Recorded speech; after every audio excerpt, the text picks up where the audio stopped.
Hello and welcome back to the COVID-19 response report, St. Lucia's COVID-19 response report. Thank you for staying tuned. Thank you for joining. My name is Jessie Leonce and I'm joined in studio by my colleague Carlton Cyril.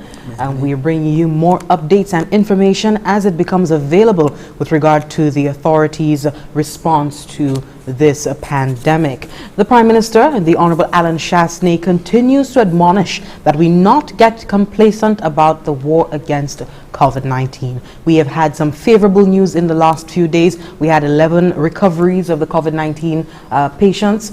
Easter Sunday telethon raising $2.5 million for frontline workers, their personal protective equipment.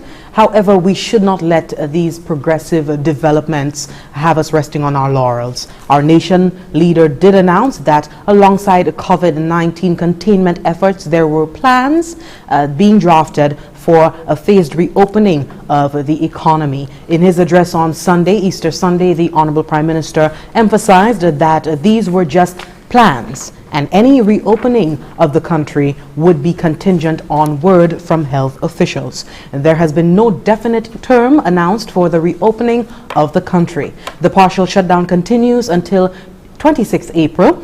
The 10-hour curfew remains in effect until 26 April, at which point the Prime Minister will make pronouncements, God willing, on the way forward thereafter. Please be guided accordingly. Now, speaking of a shutdown and curfew, we have in studio law enforcement representatives from the Royal St. Lucia Police Force. In studio, we have the Acting Commissioner of Police, Mr. Milton Desir, as well as the Public Relations Officer of the force, Miss Ann Joseph. And we begin with Miss Joseph this afternoon. Good day. Thank you so much for taking time from your schedule to sit with us. Good day, Miss Leos. Good day, Mr. Cyril. It's a pleasure being here. Thank you. Miss Joseph is in studio to provide some statistics. Of course, we would have experienced the curfew in the last few weeks, 24, going from 10 to 24 and reduced again back to 10. Also, zoning was introduced during this time, and of course, law enforcement played a critical role in ensuring the effectiveness of the rollout of these. Miss Joseph, can you just speak to us on give us some statistics as to the response to the curfew, persons who were non-compliant, arrests, persons who were stopped at the checkpoints? Okay, so from the 12th of April this year, 2020, the checkpoints were erected. There is one at the Dennery area near the Bodley Correctional Facilities entrance, and there is also a second checkpoint in the Canneries area. As we know, these were the borders as provided during the new terms of the curfew. From the 12th of April, what we noticed at the Dennery checkpoint, a total of 181 vehicles were checked. 70 of those vehicles had NEMO passes, 19 were farmers, 1 was a delivery vehicle, and we had a total of 87 other vehicles. That's persons who did not have NEMO passes, they were not farmers, and they were not delivery or essential services. A total of 4 vehicles on that day were turned away from the Dennery location. In the Canneries area on that same day, we had a total of 30 motorcycles being turned away. A group of cyclists attempted a round the island trip, and all 30 were turned away by the officers at that checkpoint. On the 13th, at the Dennery location, we had a total of 117 vehicles being checked, 34 of which had NEMO passes, 16 were farmers, that's the persons with the FAR registration plates, 8 delivery vehicles were checked, and 21 other vehicles were also processed on that day. Out of those vehicles, 8 vehicles were turned away at the Dennery location. On the 13th, Canneries officers stopped and checked a total of 48 motor vehicles, 10 of which had the NEMO passes, 10 were farmers, 3 delivery vehicles, and 23 other vehicles. 1 vehicle was turned away from the checkpoint on that day.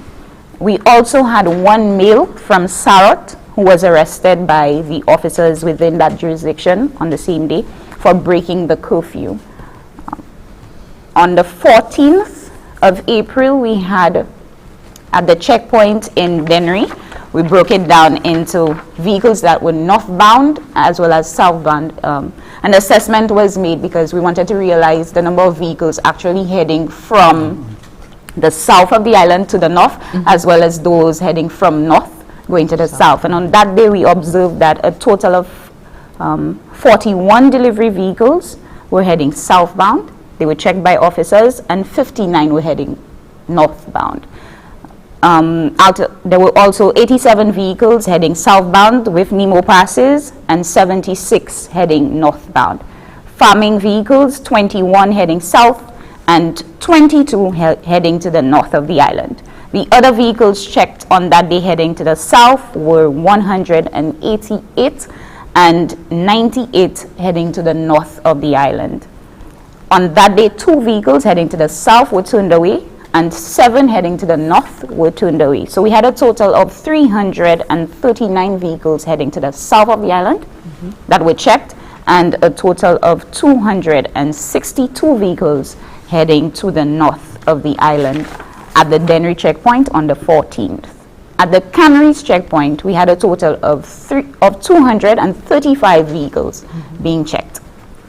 21 of them had NEMO passes, 25 of them were farmers. There were no delivery vehicles on that day, and 163 of the vehicles were vehicles without passes or letters or the farming registration certificates. On that day, no vehicles were turned away and no arrests were made at the checkpoint.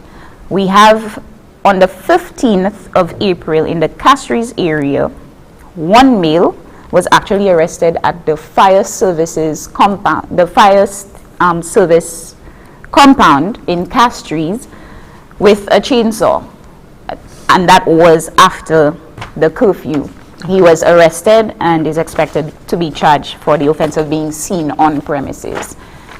During the 15th, we had at the Dennery checkpoint a total of 1,429 vehicles actually being processed there, and a total of 210 were northbound, and 61 of them had NEMO passes. Out of those going northbound, 135 were actually the other vehicles. We had in total going northbound, 439 vehicles on that day, and they did not necessarily have the passes to go through. Out of those, we had 110 being essential services. Okay. So a total of 10 vehicles were actually turned away by officers at the Dennery checkpoint on that day. We had at the Canaries, before I go to the Canaries location, on the 15th, those going southbound, we had 124 of them actually with NEMO passes, 37 were farmers, and delivery and goods vehicles were 111. The other vehicles were 186, and 6 of them were turned away. At the Canaries checkpoint, on the 15th of April, we had 113 vehicles being assessed by officers. 33 of them had the NEMO passes, 12 of them were farmers, 20 delivery vehicles. There were no other vehicles, so there were no vehicles at that checkpoint on that day that did not have the necessary passes. And however, out of those vehicles, 3 were still turned away. So despite having the necessary passes, you did have persons venturing across the border without lawful business on the other side. So they were actually turned away on that day. And in the Castries area on the 15th, we actually had 1 male who was actually cautioned by officers. He was found a few meters away from his residence in Hospital Road, Castries, and he was actually cautioned by officers and asked to return to his home. Instead of arresting, he was cautioned and he returned.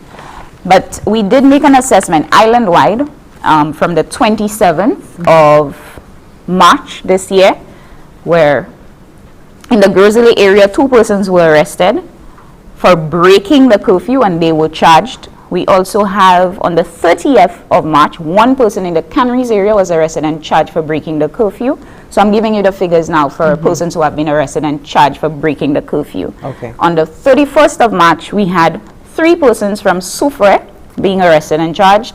In Castries, we had 4 persons being arrested and charged on that same day. On the 2nd of April, we had a total of 2 persons in Ancillary being arrested and charged. On the 3rd, we had 4 persons from Ancillary also being arrested and charged. On the 4th of April, we had 3 persons in the Castries area being arrested and charged for breaking the curfew. On the 9th of April, we had 10 persons within the south of the island being arrested and charged for breaking the curfew. And on the 13th of April, we had 1 individual from Castries being arrested and charged for breaking the curfew. So that brings our total so far to 30 individuals across the island being arrested and charged for breaking the curfew at the various points. And that would on island. That would include the 10-hour shutdown, 10-hour curfew, and 24-hour. Yes. So as I broke it down, the different periods would indicate what exactly the extent of the curfew would have been. So these persons have all been arrested and charged for breaking the curfew. Okay. Carlton? 30 charged for breaking curfew. In total, right. Merci en chay, Jesse, et puis ou kay savent qu'on nous promet ici en studio nous headquarters COVID-19 qu'on nous continue à avoir information à ce développement ici en Saint-Lucie. Nous n'y qu'on promet après-midi assistant commissioner police Milton Desir et puis il est madame qui est responsable pour bailler information PRO and Joseph ici à Epino.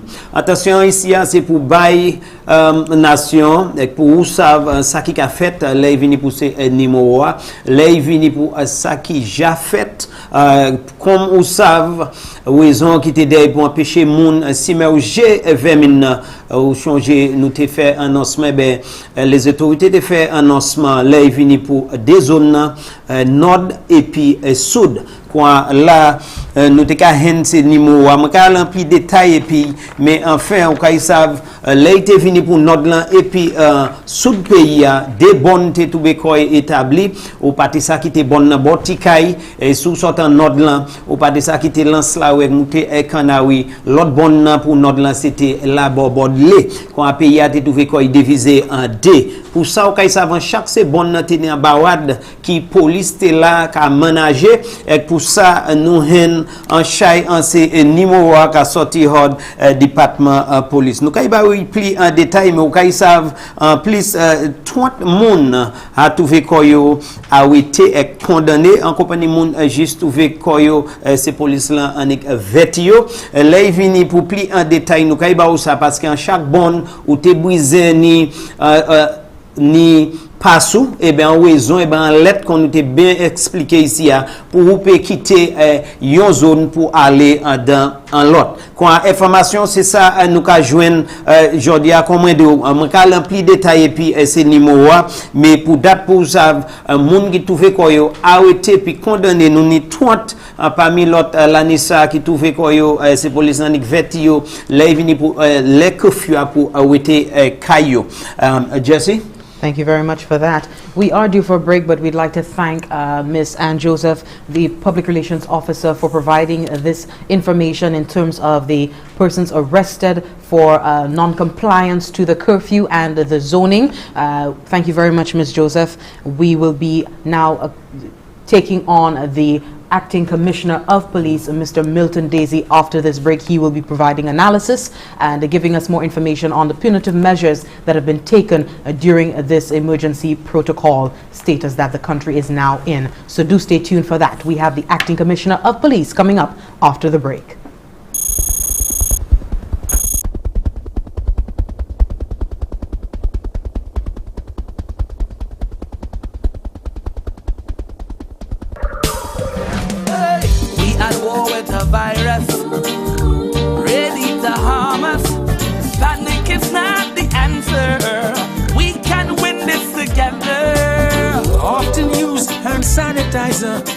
Better yet, use soap and water. We must protect each other if we are to beat this corona. Together let us win this war. Be a soldier for St. Lucia. Together let us win this war. Be be a soldier, together we can beat this corona. So you don't become the next case. Avoid touching your face. I'm sure you've been told so. Handshakes and hugging are up. No, no. Advice give you the please. Cover your mouth and your nose if you cough or sneeze. Practice social distancing and avoid large social gatherings. Together let us win this war. Be a soldier for St. Lucia. Together let us win this war. St. Lucia, be a soldier. Together we can beat this corona. For further information, please contact the hotline at 311 or the Bureau of Health Education at 468-5349.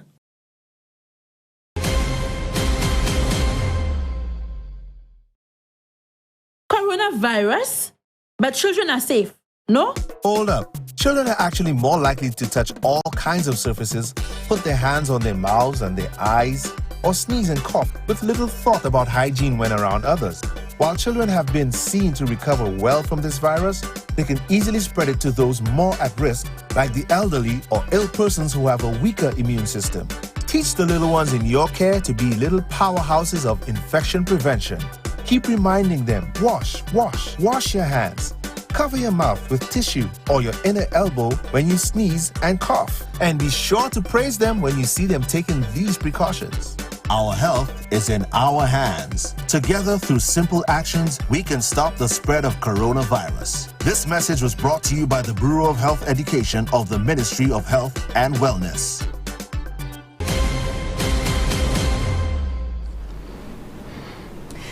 Thank you for staying tuned. You are watching NTN live from the GIS studios. If you're just joining us, my name is Jessie Leonce and I'm joined in studio by my colleague Carlton Cyril.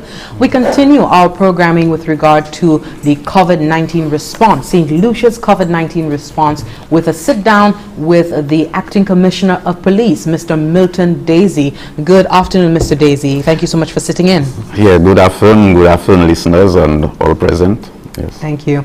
This interview has been a long time coming, as I've mentioned, so we really do appreciate you taking time out of your busy schedule to sit with us. Quite important, I want to open with enforcement of the Emergency Powers Act. Can you speak to us about how effective, we had, by the way, Ms. Ann Joseph speaking earlier, giving us some statistics, some figures on the arrests being made at the various checkpoints, persons who've not been non-compliant for the curfew. Mr. Desir, can you speak to us about the effectiveness of the curfews, the zoning protocols in public spaces, and the response to instances of non-compliance? Okay, for our enforcement purposes, what we do, we would liaise in conjunction with the other entities responsible for the COVID response, and such entities would be Ministry of Health, also Ministry of Commerce, and NEMO.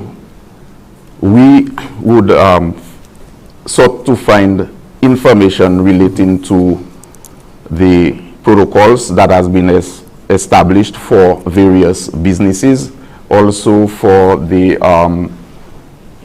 various businesses that ought to have been opened. And based on the information provided, then we would act. That is, we have our teams who would be patrolling. There was one point when we started, especially when the grocery stores were opened, we saw that it was chaos.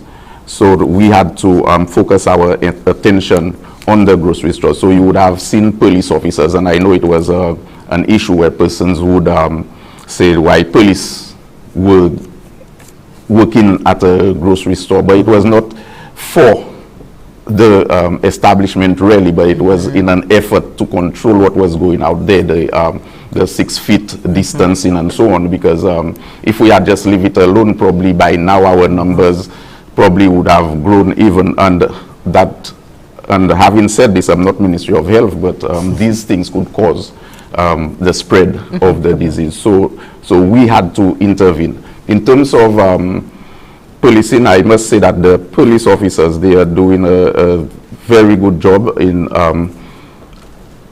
policing these conditions that are laid, especially at the checkpoints. Now, at the checkpoints, you realize that the order the other vehicles, we specified those with the passes, those with permission and so on, but the other vehicles, see there, most of those vehicles are persons that do not require a NEMO pass. For example, the persons when the banks were open, you have persons once on proper identification, that you could present your identification. There are persons with letters from employers that they are traveling. So we see the numbers growing up a little.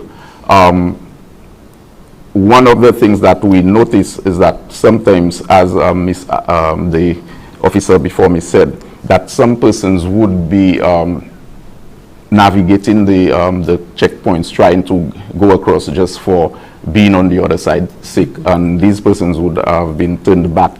And an example is the 30 or so motorcycles that were there, and I must commend the officers for, and that video was going was circulating for ensuring that these persons did not go through the checkpoints.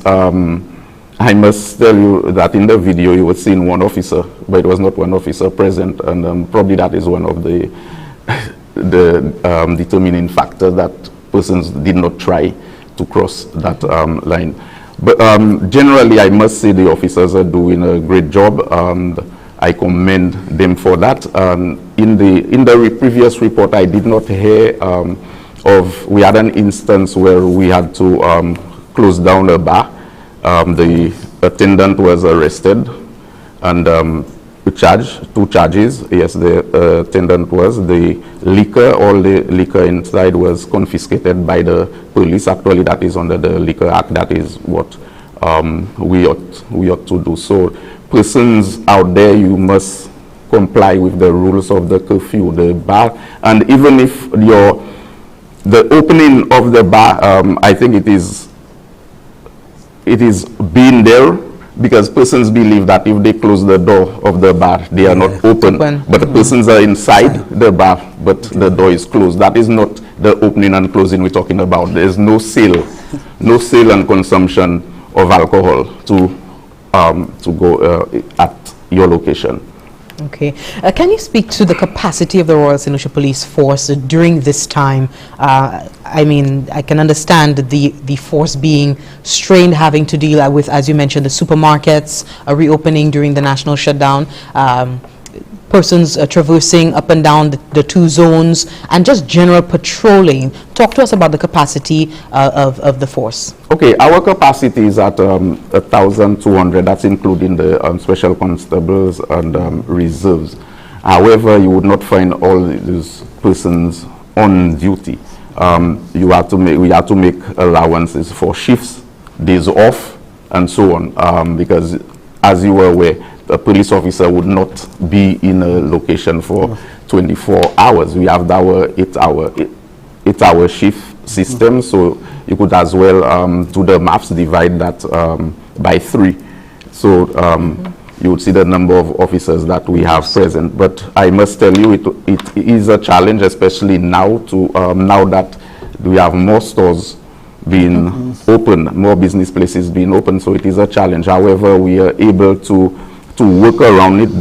I would say sometimes I think we are doing magic. For example, at Marine Unit, where we had the 24-hour patrol, we had to get some individuals from the less policed area, for example, persons in offices and so on, to augment the men at the Marine Unit. So a total of 18 persons were added to Marine Unit to assist with manning the borders. We also called in some of the reserve officers who were not on actual duty. They are reserve. They are on their regular duty, and however, for police duties, the commissioner calls them in, and then they were placed on duty.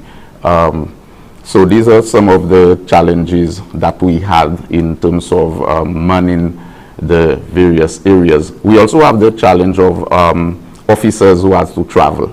So you find that an officer may be, say for example in Choiseul, Choiseul is an area, it's a large area. However, in terms of policing, you would not need as many officers as an area like Grosile, who has more activities. So you find that, and a lot of police officers are from the south, and they need to travel to work. So that again was a challenge. What we did, we tried to put officers near where they were working, because if the public transportation is not was not functioning, all officers do not have a vehicle. So what we did, we assisted by using some of the police vehicles to drop off officers and so on.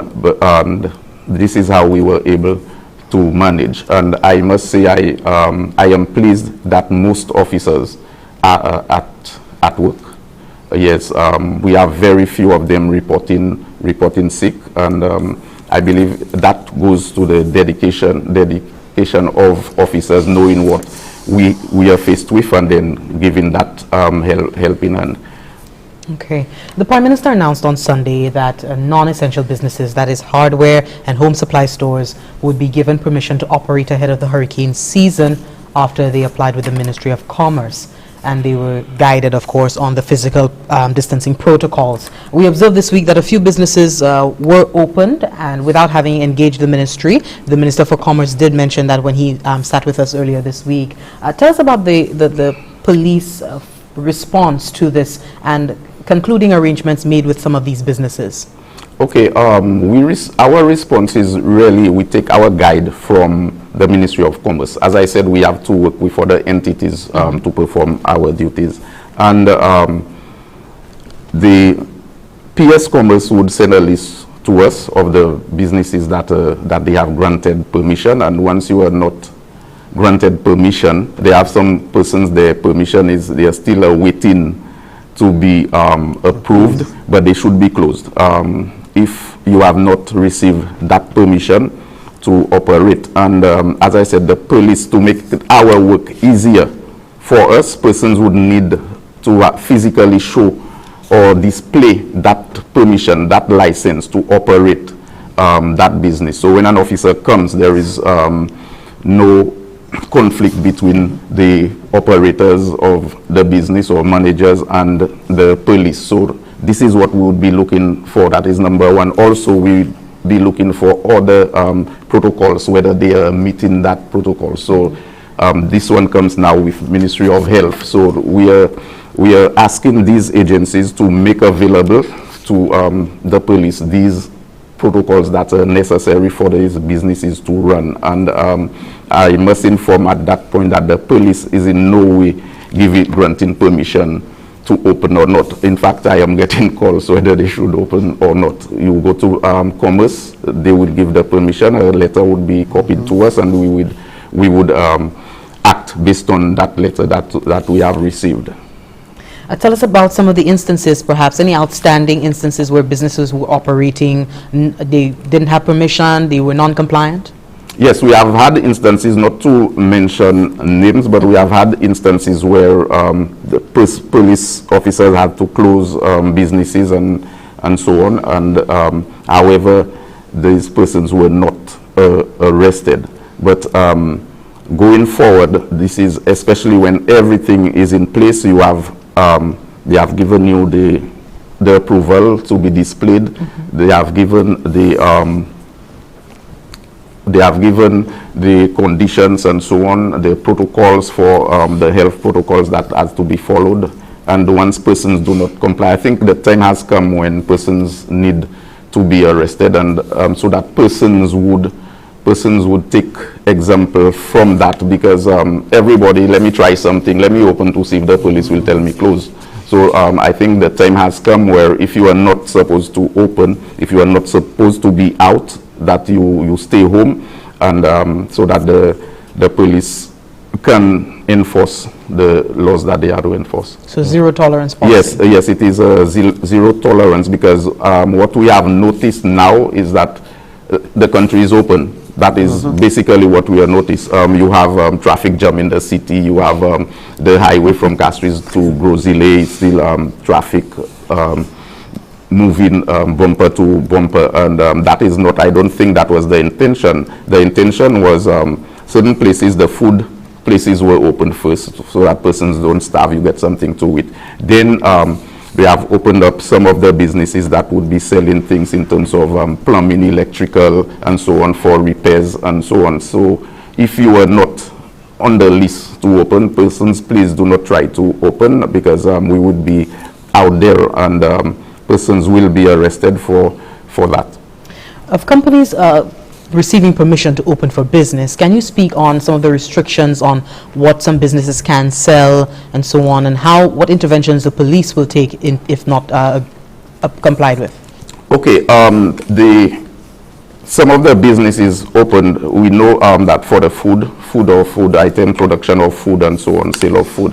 However, some other businesses were open, the hardware stores. However, the intention was for those businesses to sell things like plumbing stuff, electrical stuff. These are the things, especially for the, I think the PM mentioned it was for to take care of the impending drought season. So the thing that you would need a water tank that you would need to set up so that you could collect water in case there is that drought. And of course, I think they mentioned in preparation for the hurricane season. So once you are not dealing with any of these items, these are the items that were approved to be sold. Okay. I want to shift to the illegal border entry of persons from Martinique. Can you speak to the operations of the Marine Police? I understand it's currently 24/7.